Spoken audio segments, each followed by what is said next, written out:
What's poppin', y'all? It's Kalinci, and I'm back with another video. And this time we have a playoff recap. I watched the games on my own time, and one thing it reminded me is that first and second quarters do not matter, because after halftime these teams be looking completely different, I swear. So this time I wrote a few notes on my iPad while I was like watching the games. So I won't get off topic, off track, because I can go all over the place. I can start bouncing off the wall like I am now. But let's get into it. We got Brunson being a New York Knicks demon last night. We got Harden vintage performance today.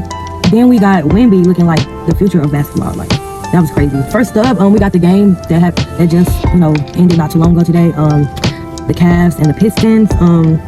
Cleveland had to win this game. There were no ifs and buts about it. I mean, if they were to go 3-0, they was gonna become another statistic. No team has came up from 3-0. They've never won a series being down 3-0. So yeah, they had to win this game, or we would have been talking smack about Harden and Mitchell, because no way those two stars can be down 3-0 together on the same team. And this game was very physical. I mean, it was a defensive battle the whole night. It could have went both ways, but what stood out to me, even though K had a triple-double, but he had 3 late turnovers back-to-back in the fourth quarter, and that hurt them really bad. But Harden showed up. He was their clutch player of the night. Love that for him. He was looking like Houston. He was looking like a Houston Harden. Hadn't seen that in a while. And so yeah, they really needed him to win that game. And to win this series, they're gonna need Harden. They're gonna need that Harden every game. Not a passive Harden, not a stand in a corner Harden. They're gonna need the veteran seasoned playoff Harden to win that series. Oh, also for the Pistons, Tobias Harris was really good in that game. Honestly, am I expecting too much out of Jalen Duren? Because center versus center, Jared Allen is outplaying Jalen Duren. And Jalen Duren hasn't really been consistent throughout their whole playoff run. And I'm just gonna ask him to get it together, because he's a good player and he's showing glimpses of what he can do in the series. It's just not all the time, or most of the time. So yeah, let's do better, Jalen Duren. Not too much on you. We got the Sixers and the Knicks. I mean, the Sixers went down 3-0, sadly, with Wemby, with OG Anunoby being injured. For the Knicks, watching the Knicks play, I'm learning that they're really deep. I mean, they have a deep bench. Maybe deep as OKC. I mean, very deep. And on paper, they're supposed to win the series. I mean, Joel Embiid played. I seen him fall like 50 times. Like, every time I looked up, Joel Embiid was on the floor. Why are you on the floor? You need to be up, trying to get your team together. And OG didn't even play, but somehow New York still looked complete. I mean, they had it all together throughout the whole game. And then in the fourth quarter, they just ran away with it. First of all, Brunson, that little dude is cold. I don't really watch the Knicks. I'm a Suns girl, so I really don't watch the Knicks, but Brunson is that guy. I mean, like, every shot felt automatic. And Paul George, he was really great in the first quarter. But did he forget there was a second, third, and fourth quarter? Like, where were you, Paul?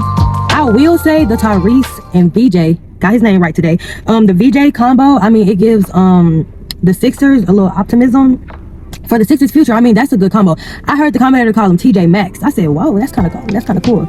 And I think that's all the Sixers have right now. I think that's all they're gonna have to look up to, because it's looking like they're gonna get swept next game. But I don't know. They might have a game in them.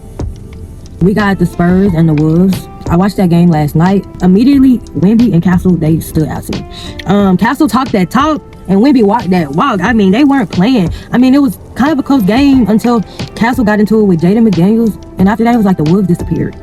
Honestly, Anthony Edwards on one leg was better than the entire Wolves team put together. I mean, but his team gotta have his back. I mean, they shouldn't get blown out like that after the second half. They shouldn't have. They were too close. I saw a comment on Instagram. Somebody said that by 29, Wemby will be averaging 60 points.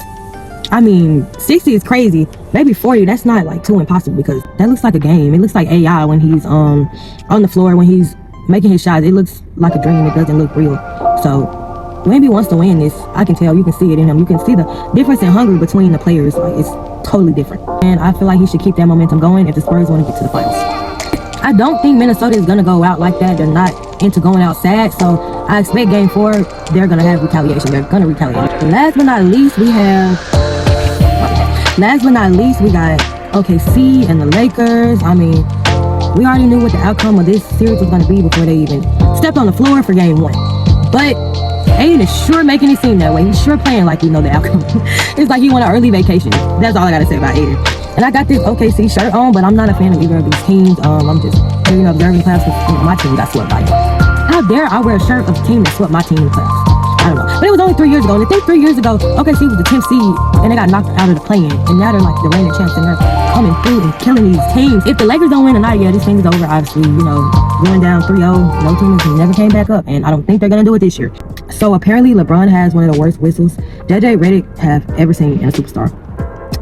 Okay, JJ. People are finally seeing what Suns fans were talking about, including me. Okay, saying the refs are like this. It's like ref appreciation week for them. Like, they love the refs and the refs love them, and that is what it is. I'm not saying that that's why OKC won that game, because OKC is damn good, damn great.